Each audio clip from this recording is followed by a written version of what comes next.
depuis les bureaux de l'archevêché avec l'économe du diocèse de Reims et des Ardennes, Olivier Delal. Bonjour Olivier. Bonjour Alexis. Olivier, si on est avec vous aujourd'hui, c'est parce qu'on vient de vivre une période particulière, la crise sanitaire du coronavirus, du Covid-19, et le diocèse de Reims et des Ardennes, comme l'ensemble des diocèses de France, a certainement été impacté par cette crise, notamment en termes économiques. Qu'est-ce que ça représente concrètement pour le diocèse de Reims et des Ardennes, Olivier? Alors oui, bien sûr, hein, nous avons été impactés économiquement. Ce qui est le plus facile à estimer, c'est l'impact sur les quêtes. Donc si on divise tout bêtement le montant des quêtes par le nombre de dimanches, hein, on arrive à un montant d'environ 25 000 euros par semaine de quêtes dans notre église de Reims et des Ardennes.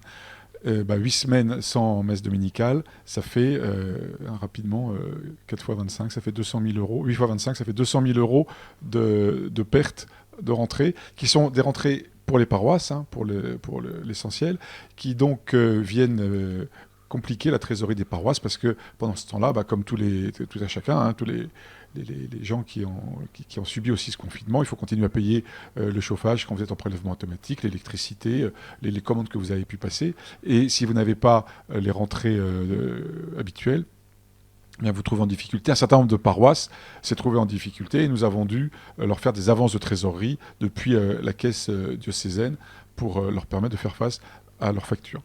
On reste sur ce point des quêtes, ça veut dire que la quête physique a encore beaucoup la cote auprès des paroissiens, auprès des diocésains, même si malgré le développement d'applications mobiles où on pourrait donner, par exemple, lorsqu'on regarde une messe sur la page YouTube, par exemple, lorsqu'elles ont été diffusées, ce genre de choses. Alors, les chiffres que j'ai là, qui demandent à être affinés, hein, mais les chiffres que j'ai pour l'instant, c'est que la quête dématérialisée, soit par l'application La Quête, soit par le biais de ce qu'a mis en place la Conférence des évêques de France sur son site internet, grosso modo, ça va correspondre à peu près à une grosse semaine de quête. Vous voyez, hein, si j'additionne les deux, au dernier, ça va encore bouger, mais les dernières remontées que j'ai, on est à un peu plus de 25 000 euros collectés par ce biais-là. Ce qui est loin d'être négligeable, mais ça fait jamais qu'un huitième des ressources. Voilà.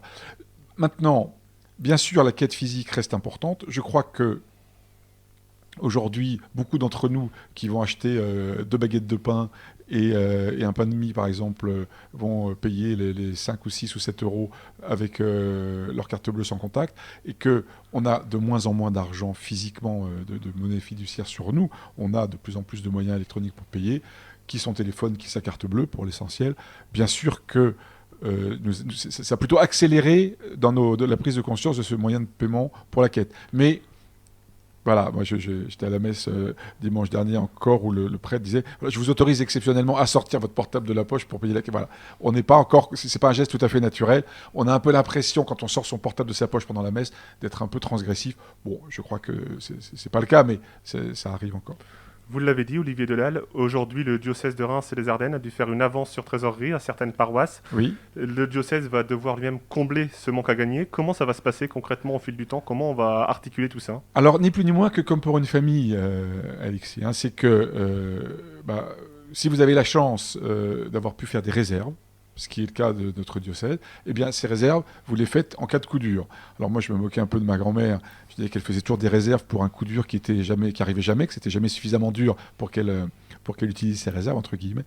Voilà. Donc là, je pense qu'on est vraiment, on vit collectivement un coup dur, et que bien sûr, il est logique que les réserves que nous avons pu faire servent à combler ce coup dur. Je suis incapable de vous dire, franchement, aujourd'hui, je suis incapable de vous dire si nous allons rattraper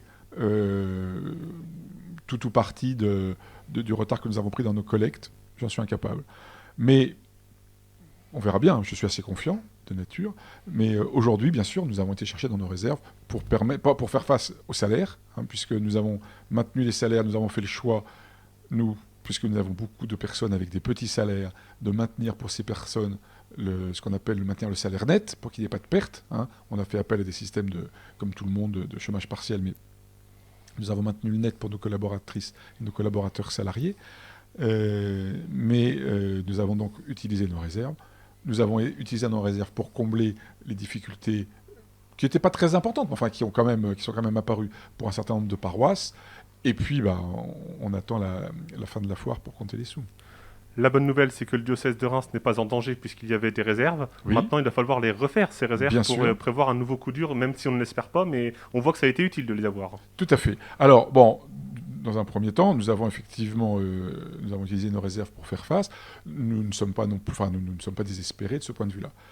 Par ailleurs, nous avons beaucoup de donateurs qui s'inquiètent de savoir comment rattraper ce qu'ils n'ont pas pu verser et tout ça. Donc moi, je suis assez confiant. Nos fidèles savent très bien que leur Église ne vit que de leurs dons. Ils savent très bien que en prenant qui son chéquier, qui son porte-monnaie, ils se font l'instrument concret de la providence. Donc moi, je suis très confiant dans la capacité des fidèles de l'église de Reims et des Ardennes de prendre la mesure de ce qu'ils ont à faire. Ça ne m'inquiète pas du tout. Nous écrivons, malgré tout, donc il faut quand même un petit peu expliquer les choses.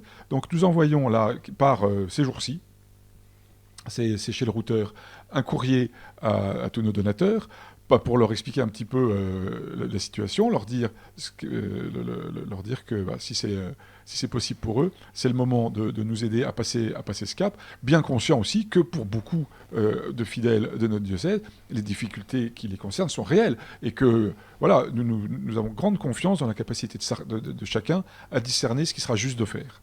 Justement, Olivier Delal, le moyen le plus simple pour les fidèles qui vont nous écouter à l'antenne, qui vont nous voir sur les réseaux sociaux, comment on peut donner au diocèse de Reims et des Ardennes. Alors il y a ceux qui ont l'habitude, évidemment, mais ceux qui voudraient faire un geste parce qu'ils se disent c'est quand même l'occasion de soutenir mon diocèse. Comment on fait? C'est quoi le chemin Alors, le plus le simple? plus rapide, voilà, parce qu'ils peuvent le faire en m'écoutant, hein, donc n'hésitez pas, vous prenez votre ordinateur à côté de la radio et vous tapez mondenier.com. Sur mondenier.com, vous sélectionnez le diocèse de Reims. Vous pouvez même, si vous le souhaitez, indiquer la paroisse, mais déjà si vous sélectionnez le diocèse, c'est très bien.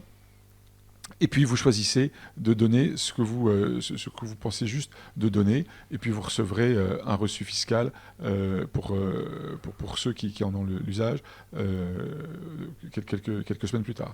Évidemment, il est toujours important de préciser qu'il n'y a pas de petites donations, tous les dons sont les bienvenus. Exactement. Le montant du don importe peu. Nous avons... je ne vais pas vous refaire la parabole de la vieille femme à l'entrée du temple, hein, qui donne 2 piécettes.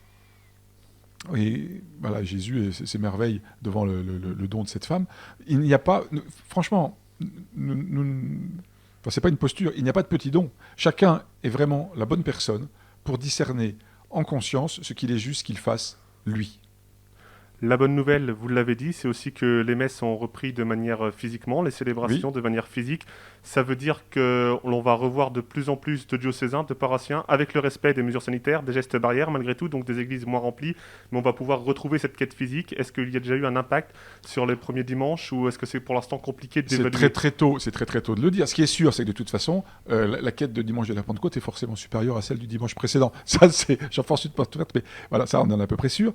Ce qui est sûr aussi, c'est que dans pratiquement tous les espaces missionnaires, les prêtres se sont mis en 4 pour augmenter le nombre de messes dominicales, pour pouvoir faire face à une demande de fidèles, enfin au souhait de fidèles d'assister, tout en tenant compte, hein, ce que vous avez rappelé, en tenant compte des gestes barrières, puis des mesures de protection sanitaire les uns des autres, hein, pour éviter d'être un vecteur de propagation ou de reprise de l'épidémie. Donc, moi, je pense qu'on a fait ce qu'il fallait, si vous voulez. Mais, encore une fois, c'est pas ce qui est premier. Ce qui est premier, c'est qu'on a pu se retrouver en communauté pour fêter la Pentecôte, pour accueillir le don de l'Esprit Saint. Voilà, ça c'était important. Si en plus ça permet aux gens de donner la quête, c'est formidable, et je les encourage à le faire, bien sûr. Mais la première bonne nouvelle, c'est que nous avons pu nous retrouver pour célébrer ensemble. Et l'offrande à l'occasion de l'offertoire, hein, ce qu'est la quête, est une façon concrète de participer au sacrifice de l'Eucharistie. Mais voilà, première bonne nouvelle, nous sommes retrouvés. Une conséquence heureuse du fait que nous soyons retrouvés, c'est que ça va permettre aux paroisses de ressortir les paniers de quête, mais avec tout un tas de... Vous voyez, par exemple, est-ce qu'on doit passer les paniers ou est-ce qu'on doit les mettre à la fin? Est-ce qu'on doit mettre l'argent au four à micro-ondes? Non, je plaisante un petit peu, mais est-ce qu'on doit laisser le panier un moment, vous voyez, pour laisser l'éventuel virus qui serait sur une pièce ou sur un billet mourir de sa belle mort en plein air avant de compter les pièces? Bon, mais ceci est assez bien organisé, et donc la quête a repris, et c'est tant mieux. La question que peuvent se poser parfois les paroissiens, les diocésains qui donnent, c'est cet argent, comment il est investi par le diocèse de Reims et des Ardennes, quels sont les prochains grands chantiers à court, moyen, long terme, peut-être qui sont prévus par le diocèse, si on peut avoir quelques infos à ce niveau-là. Alors, si vous voulez, aujourd'hui, ces ressources ordinaires servent au fonctionnement. Hein. Nous avons besoin en fonctionnement de payer les quelques laïcs salariés qui sont salariés par le diocèse, de verser aussi des traitements aux prêtres qui sont au service du diocèse. Et déjà, ce montant-là, si vous voulez tout agglomérer, donne un... Je ne sais pas s'il faut que je donne des chiffres, mais... On n'est peut-être pas obligé d'entrer dans les chiffres, mais au moins qu'on se rende compte, que nos auditeurs puissent savoir. Bon, voilà, ça fait à peu près... ça fait un petit peu moins de la moitié des dépenses qui sont les nôtres. Après, nous avons des frais importants d'énergie pour le chauffage des lieux utilisés, que ce soit d'ailleurs des logements, mais des salles de réunion et puis des églises. C'est un budget qui est important. Et un budget d'entretien de bâtiments. Et là, vous avez les trois grandes masses de dépenses en fonctionnement. Donc, si vous voulez, essentiellement, les quêtes et les dons que font les fidèles par l'intermédiaire du denier, surtout, servent à couvrir ces frais de fonctionnement. Pour l'investissement, eh bien, c'est pas toujours si séparé que ça. Mais pour l'investissement, c'est quand même souvent des dons plus importants faits par des gens qui sont vivants ou par des gens qui font ça à l'occasion de leur testament, des legs, donc des donations ou des legs, et c'est qui nous permettent d'investir dans des projets, essentiellement des projets immobiliers, ou d'investir dans les moyens qu'on donne, par exemple en ce moment à l'équipe missionnaire, puisqu'on va les rééquiper. On avait loué une camionnette, je ne sais pas si vous vous rappelez de ça. Évidemment. On avait loué une camionnette, là, parce qu'on voulait tester. Elle n'était pas équipée exactement comme il fallait. On va, là, tout bêtement, il se trouve que le confinement nous a freiné dans notre élan, mais on a trouvé un endroit qui va nous équiper la camionnette comme l'équipe missionnaire le souhaite. Voilà, c'est un investissement. Grâce à des dons plus importants, nous allons pouvoir dépenser quelques milliers d'euros pour cette camionnette. Merci Olivier Delal de nous avoir éclairé sur le fonctionnement financier du diocèse de Reims et des Ardennes après cette période de crise sanitaire, même si on est en train de sortir progressivement. On le rappelle peut-être avant de se quitter, on l'a dit, il y a un site pour donner à l'église de Reims. mondenier.com. Merci de l'avoir rappelé, merci Olivier Delal, à très bientôt. Merci à vous, à bientôt.